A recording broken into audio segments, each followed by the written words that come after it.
Hello to all my viewers, this is Magicalamazing, and I don't have a motto. But if I did, it would be something along the lines of, I f*** up so you don't have to. Because boy, did I f*** up on this gun a lot.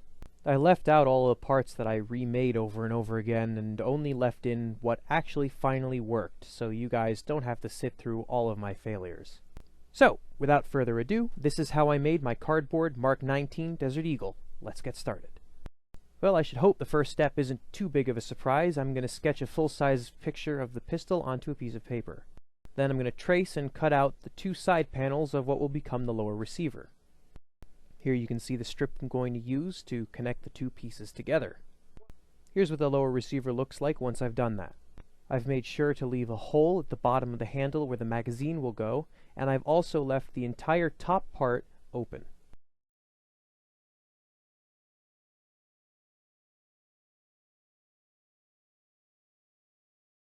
Here you can see, after thinking about it, I've cut down the height of the lower receiver. I've also cut out this piece, which is going to go right here.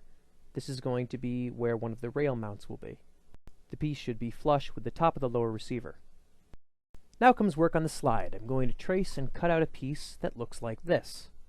Now I don't know if you'll be able to see this with YouTube's compression, but I took that piece and traced it twice onto another piece of cardboard, flipped like this, with just enough space in the middle for the lower receiver.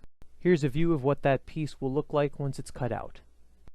Once I've bent that piece, which will become the slide, into this shape at the edges right there, I took two pieces of cardboard like this, which will become the rails on the slide. I'm going to be attaching them to the bottom of the slide like this, facing inward.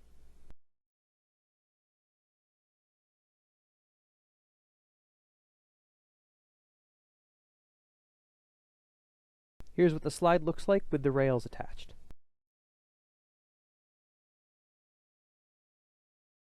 Next is going to be the T-joint that's going to be attached to the lower receiver for the slide to slide on. It should fit nicely between the inside of the slide and the inside of the rails. Make sure to use the same thickness cardboard between the rails of the slide and that bottom part for a tight fit. Here I've taken a piece of that T-joint and attached it right there where you see to the back on that strip. This is going to keep the slide in line with the lower receiver and from popping up.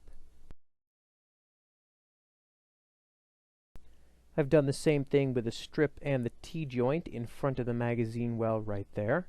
This is going to line up as well with the other one, keeping the slide in place when it's on.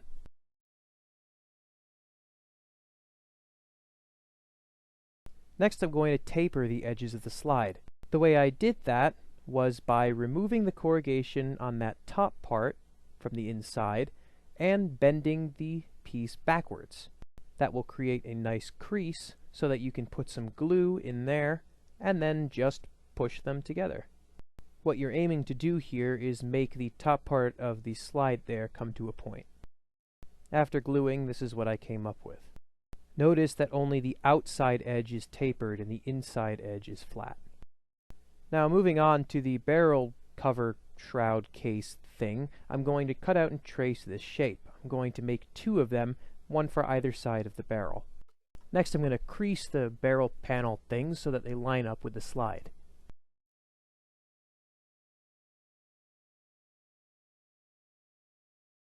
Now I'm going to cover that front part there, the slide, just using a thin piece of cardboard fitted like this.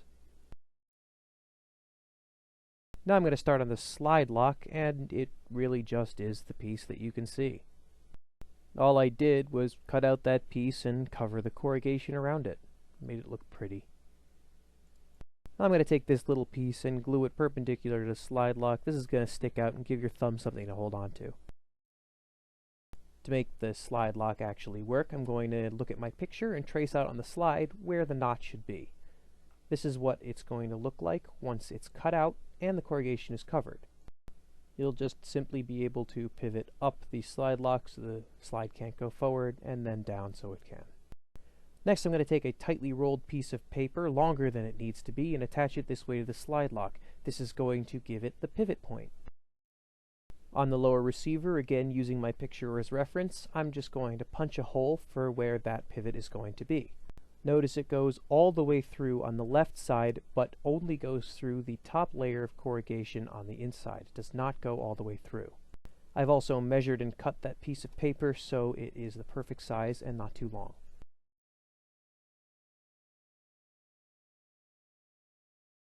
With the slide on, here's how it would work. Pull it back, push up the slide lock, can't go forward, push it down, and it can.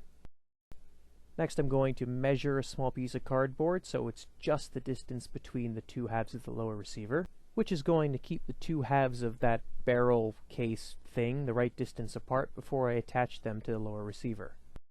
This is how and where I attach them together, and I will show you how they fit onto the rest of the gun. They will attach to the front muzzle end of the lower receiver and reach all the way back to the front part of the slide. To start work on the top rail, I'm going to take a piece of cardboard that looks like this, using the same method as before, pinching the two edges. I'm also going to mark where I'm going to cut it to remove parts for the notches in the rail. It's going to be attaching to the barrel like this. After cutting along those lines and removing every other piece, I also took a flat piece of cardboard, a thin piece, that's going to be the same length, and cut it to size. This is what I'm going to be attaching all those pieces to make the rail. After attaching it to the barrel, this is what it looked like. Ignore the off-center muzzle, I fixed that later. Here's how it's going to attach to the rest of the gun. Note where everything lines up and that the slope on the front matches the slope on the slide. Next comes cutting out a piece like this, and you'll see what this piece is for. And I also cut out a piece that looks like this. Here's how they're going to be attached to the gun. You'll see the size and scale of them when you see the next clip. I used that first piece as a guide to wrap the second one around to make the chamber of the gun. Next, I used a couple pieces of thin cardboard to cover up those holes I was left with after attaching those pieces. Here's a bit of a better view of those pieces, and I also cut out a hole in the back, which is where the rotating bolt is going to fit in. Next, to start work on the safety, I'm going to cut out the two safety levers. They look like this.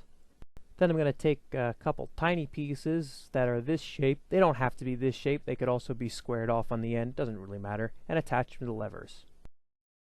I'm going to cut out holes in either side of the slide that are this size, leaving the back layer intact, which is going to be just the right size to fit the levers. The safety levers should sit in there and be able to swing up and down freely. Next comes cutting a hole directly through the slide at the pivot point and using a tightly rolled piece of paper as the axle. I've cut holes in the safety switches, leaving the back layer intact once more, which should fit snugly onto that pin and be able to turn. Having both levers connected to the same pin is going to allow them to turn at the same time.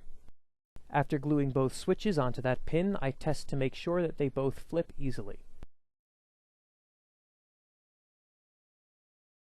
I then used a thin piece of cardboard to cover that rear top part of the slide. I cut out a piece that looks like this, and this is going to be used. Unfortunately, I did not actually show you this, but I covered the back part there and cut out a slot for the hammer to go on the inside of that. In case that previous clip was impossible to understand, because it sure was to me, here's a view of how that looks. Next, to start work on the hammer, I traced and cut out a piece that looks like this, using my picture as reference. Using the notch I cut out of the slide as a reference point, I also cut a divot into the lower receiver. This should line up with the slot in the rear of the slide. The hammer shape I used looks like this, and I got a piece of thin cardboard trailing off the end of that. The hammer shape I used looks like this, and there's a piece of thin cardboard hanging off the back of that. I'm going to be using that as the anchor point to the hinge. This will allow the hammer to pivot. I attached that little assembly I just made to the lower receiver by gluing the paper only and not the hammer so that it can pivot. This is how it will fit into the rear of the slide. It's important to make sure as well that you can actually rack the slide and that the hammer goes low enough to clear it.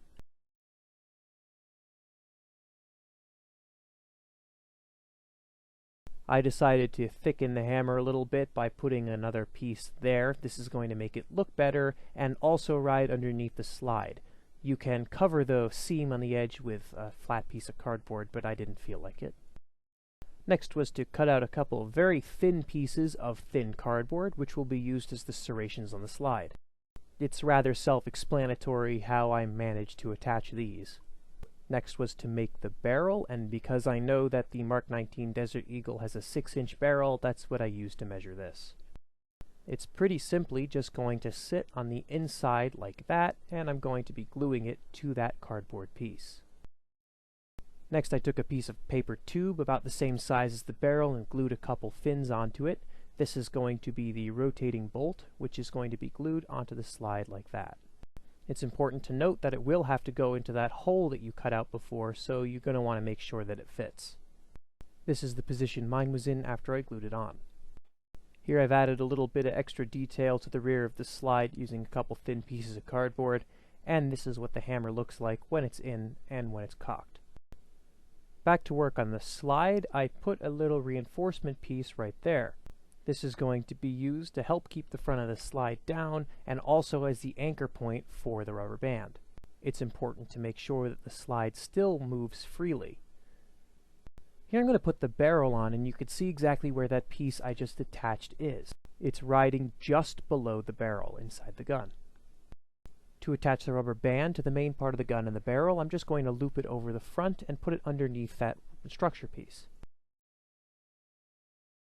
I put these two pieces in the front of the gun, but they're just for aesthetics. You have to make sure that they aren't going to interfere with anything. Whether or not they do anything favorable for the gun's mechanism, I don't really know. I added a little pin to the underside of that piece I added before, and this is where I looped the rubber band. Here's a view of the rubber band stretching when you pull the slide back. And here it is again from the side. Now I did do this before, but I didn't point it out. That piece there is attached to the barrel assembly, not the slide. It's going to attach to the lower receiver in there, which is going to keep the rear part of the barrel assembly down. The front bits are just going to attach to the front of the lower receiver. I made the front bottom rail the same way that I made the other one, just with a couple posts, and I just glued them onto the lower receiver under the barrel like that. As it stands right now, the mechanism and the slide of the gun is pretty much done, so I'm just testing it, making sure nothing gets hung up, and that all of the bits work. The front sight post is just a small triangle that looks like this with the corrugation covered, and I'm just going to glue it onto the front of the gun. The trigger guard was just traced and cut out like all of the other pieces before it. For very small pieces like this, I tend to layer instead of use these strips. I attached the trigger guard in its appropriate place and made sure from all angles that it was in line and correct. I also cut out the small circle and glue it on, which will become the opposite side of the non-working disassembly lever. On the topic of the disassembly lever, it's just a piece that looks like this. This is going to be glued onto the right side of the gun, just opposite of that circle I just glued. Once again, I used my reference picture to trace and cut out the grips, 2 of them, on either side of the gun. I also used a thin strip of cardboard to give my grips some texture and an emblem. Here you can also see where I've attached the non-working magazine release button. The rear iron sight is made of these 3 pieces, pretty self-explanatory, and this is what they look like when they're attached. There's no template or reference for the magazine, so I'm just using my head here, and I take a thin piece of cardboard and bend it like this. Here you can see how approximately it's going to fit in. There should be just a little showing past the end of the magwell, and it should be fairly easy to put in and take out. I cut a couple cardboard struts that look like this. They're just going to keep the magazine in its shape and hold it nice and tight. Here I've attached one to the bottom and one to the top. The one on the top I left some room so I could cut out a slot in the front and make some feed lips for the magazine. And I just did that by bending the cardboard. The plate at the bottom of the magazine is just a strip of cardboard bent around the back, which I have also covered with a strip. Again, here is about how it should be fitting into the magazine well. Just a little bit past the end there. Snug, but not impossible to take out. Bearing in mind, after taking it out and putting it in a few times, it will get looser. Here you can see I've cut out the witness holes in the side of the magazine, which just gives it that extra little flair. Once you make sure that the magazine fits in well, you're done, and you've finished building the gun. Congratulations, you are now the proud owner of a cardboard replica of one of the most unnecessarily large handguns in the world. So thank you all for watching. I hope this helped you out, and this is Magical Amazing, signing off till next time. See y'all later.